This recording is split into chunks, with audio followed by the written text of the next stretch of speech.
नमस्कार, मैं रविंद्र कुमार। आप देखना शुरू कर चुके हैं आपका अपना भरोसेमंद चैनल हिंदी दस्तक यूपी।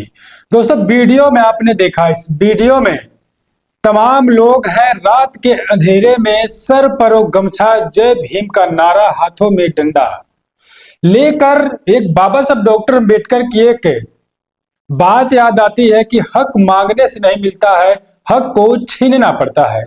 आज वही तस्वीरें मैंने आपको दिखाई है। लोग अपने हक हुकूम के लिए ठंड के मौसम में रातों में सड़कों पर माथे पे गमछा बांधकर, शॉल ओढ़कर और हाथ में डंडा लेकर जय भीम के नारे लगाते हुए सभी लोग अपने हक अधिकार को मांग रहे। कारण क्या है, मैं आपको बताता हूं।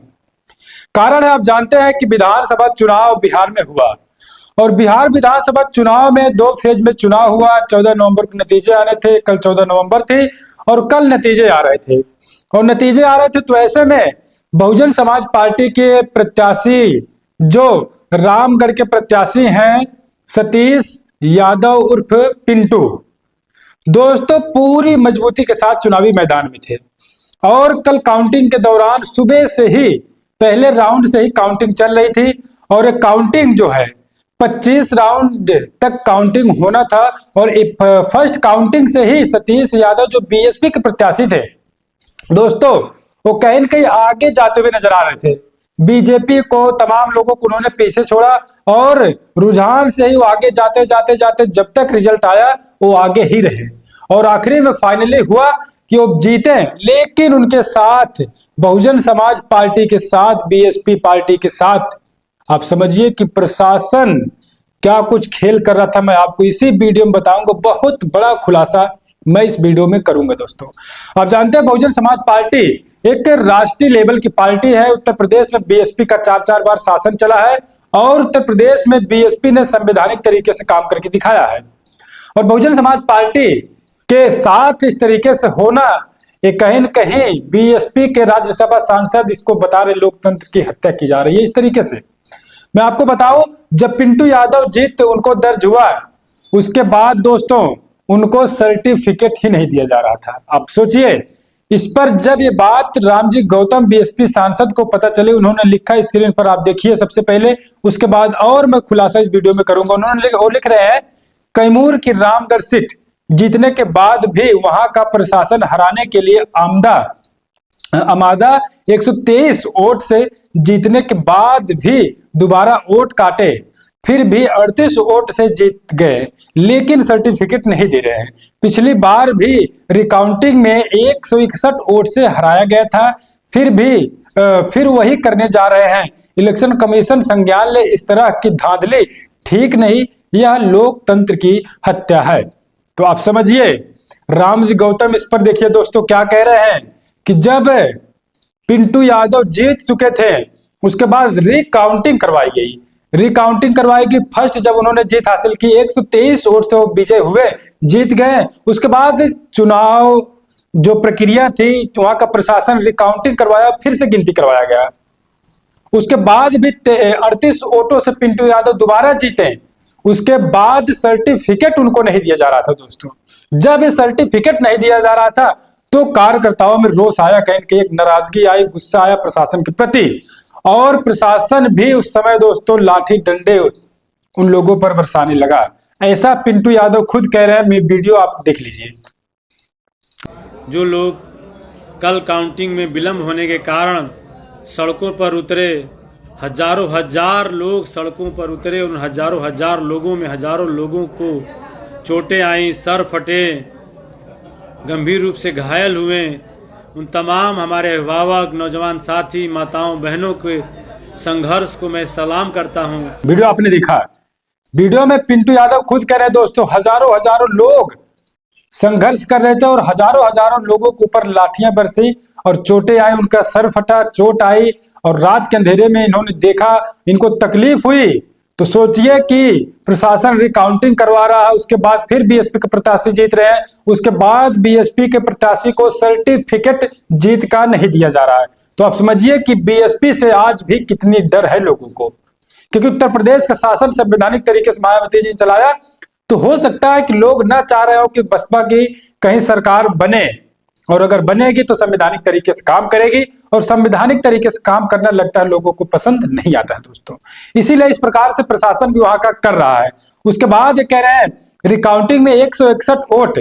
दोस्तों मैं आपको बताऊं, 38 वोट से जब पिंटू यादव जीतते हैं उसके बाद उनको सर्टिफिकेट नहीं दिया जाता है। अब आप समझिए कि रामजी गौतम फिर आगे कह रहे हैं रिकाउंटिंग में पिछली बार बाई इलेक्शन हुआ था, पिंटू यादव चुनावी मैदान में रामगढ़ विधानसभा से ही थे, उसके बाद रिकाउंटिंग करवाकर 161 वोटों से उनको हराया गया था। आप समझिए वहां पर भी बाई इलेक्शन में पिंटू यादव की जीत हुई और रिकाउंटिंग दोबारा गिनती करवाकर, मतदान का गिनती करवाकर, दोबारा वोटों की काउंटिंग करवाकर उनको 161 वोट से हराया गया था, ऐसा कहना है रामजी गौतम का। और उसके बाद इन्होंने इलेक्शन कमीशन को टैग किया, इन्होंने कहा संज्ञान ले इस मामले को, इस तरह की धांधली ठीक नहीं है, यह लोकतंत्र की हत्या है। रामजी गौतम।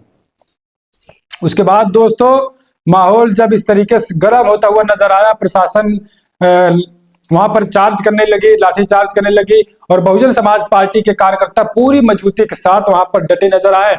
और बाबा साहब डॉक्टर अम्बेडकर का जो लाइन है, हक मांगने से नहीं मिलता है, हक को छीनना पड़ता है, और बीएसपी के लोगों ने अपने हक को, अपने सच्चाई को उन्होंने छीना प्रशासन के हाथों से। और आखिरी में एक तस्वीर देखिए जिसमें पिंटू यादव को सर्टिफिकेट मिल रहा है दोस्तों। तो बड़ी जानकारी, बड़ी अपडेट है। अगर मैं आपको बताऊं इलेक्शन कमीशन की वेबसाइट आप देखिए, इलेक्शन कमीशन की वेबसाइट आप देखिए, सतीश कुमार सिंह यादव बहुजन समाज पार्टी 72,689 वोट इनको टोटल मिले हैं। और वहीं भारतीय जनता पार्टी के जो प्रत्याशी अशोक कुमार सिंह है उनको 72,659 वोट, और बीएसपी के प्रत्याशी को 72,689 वोट। तो ऐसे में 30 वोटों से बहुजन समाज पार्टी के जो प्रत्याशी है वो जीत हासिल किए। तो आप समझिए उनको हराने के लिए पूरी ताकत लग गई थी, लेकिन बहुजन समाज पार्टी के झंडे के आगे प्रशासन को भी कहीं न कहीं झुकना पड़ा, और पिंटू यादव ने सर्टिफिकेट आखिरी में हासिल कर ही लिया दोस्तों। और आरजेडी के प्रत्याशी जो है वो तीसरे नंबर पर रहे, और तमाम लोग रहे। जन स्वराज पार्टी चौथे नंबर पर रही, सुहेल देव भारतीय जनता पार्टी 5वें नंबर पर रही, इंडिपेंडेंस एक पार्टी थे, प्रत्याशी थे छठे नंबर पर। नोटा को भी 1174 वोट नोटा को भी मिला है रामगढ़ विधानसभा में। तो ऐसे में रामगढ़ की जो सीट थी बहुजन समाज पार्टी के लिए बहुत महत्वपूर्ण सीट थी, क्योंकि दोस्तों कैमूर में 4 सीटें थीं, और 4 सीटों पर बहुजन समाज पार्टी की मुखिया मायावती जी एक संयुक्त उन्होंने रैली की थी 6 नवंबर को, और 6 नवंबर को रैली लाखों लोग बहुजन समाज पार्टी को वहां पर उमड़ के आए थे, और कहीं न कहीं उस रैली का फर्क पड़ा, और रामगढ़ की सीट सतीश कुमार यादव उर्फ पिंटू यादव ने विजय हासिल कर ली। तो आप समझिए कि बीएसपी के साथ कितना बड़ा षड्यंत्र, कि जीतने के बावजूद भी रिकाउंटिंग करवाई जा रही है, और रिकाउंटिंग करवाने के बाद फिर बीएसपी के प्रत्याशी मैं अगर बताऊं आपको 30 वोटों से जीत रहे हैं, उसके बाद उनको सर्टिफिकेट प्रशासन की तरफ से नहीं मिल रहा है। और जब ऐसा हुआ तो प्रशासन के खिलाफ जो है नारेबाजी होने लगी, बहुजन समाज पार्टी के लोग करने लगे, और रात में लोग शॉल पहनकर, माथे पे गमछे पहनकर, ठंड से बचने के लिए तमाम चीजें उन्होंने वस्त्र को धारण किया, और उसके बाद सड़कों पर निकले लोग, और सड़कों पर निकले, नारे लगाने लगे, संघर्ष करने लगे। बाबा साहब डॉक्टर अम्बेडकर का नारा लगने लगा, जय भीम का नारा लगने लगा, नारा गूंजने लगा पूरे रामगढ़ विधानसभा में। और आखिरी में वही हुआ कि बहुजन समाज पार्टी के जो प्रत्याशी थे पिंटू कुमार यादव, तो दोस्तों उनको प्रशासन को सर्टिफिकेट देना ही पड़ा। तो आप समझिए कि बहुजन समाज पार्टी बिहार विधानसभा सीट जो रामगढ़ की थी वो विजय हासिल कर ली है। ये पूरी जानकारी थी। 30 वोटों से बहुजन समाज पार्टी के प्रत्याशी जीते हैं। पहले 161 वोट से जीते थे, लेकिन रिकाउंटिंग करवाने के बाद दोस्तों 123 वोट से जीते थे। 123 वोट से जीतने के बाद रिकाउंटिंग होती है, उसके बाद फिर 38 वोट से जीतते हैं। उसके बाद सर्टिफिकेट नहीं मिलता है, मामला रामजी गौतम के पास जाता है। रामजी गौतम ट्वीट करते हैं, संज्ञान लेते इस मामले को, इलेक्शन कमीशन को बताते हैं, और उसके बाद वहां का प्रशासन दोस्तों घुटने पर आता है, और रामजी गौतम की बात कहीं न कहीं उसका असर पहुंचा। प्रशासन वहां का पिंटू यादव को सर्टिफिकेट दिया। तो बड़ी जानकारी, बड़ी अपडेट थी। और आप समझिए कि जो पूरा मामला था, पूरी गणित थी, इस पर कोई मीडिया आपको नहीं बताएगी, जितने विस्तार से मैं आपको एक एक करके बता रहा हूं दोस्तों। क्योंकि हिंदी दस्तक यूपी चैनल एक निष्पक्ष चैनल है, एक जिम्मेदार चैनल है, और आपको निष्पक्ष जानकारी बताने का, दिखाने का, समझाने का प्रयास लगातार करता रहता है।